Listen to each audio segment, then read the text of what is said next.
Hai korang, hari ni mendung je. Sekarang baru pukul 5 tapi dah gelap sebab dia macam nak hujan. Jom kita makan gulai daging. Gulai daging ni makan dengan nasi panas-panas ataupun cicah dengan roti, sangat-sangat sedap korang.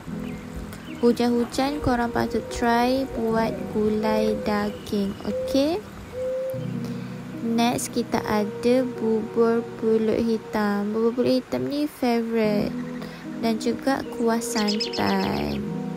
Kita ada juga ketiau goreng pedas. And ni kuih pulut bakar dan juga kuih derai.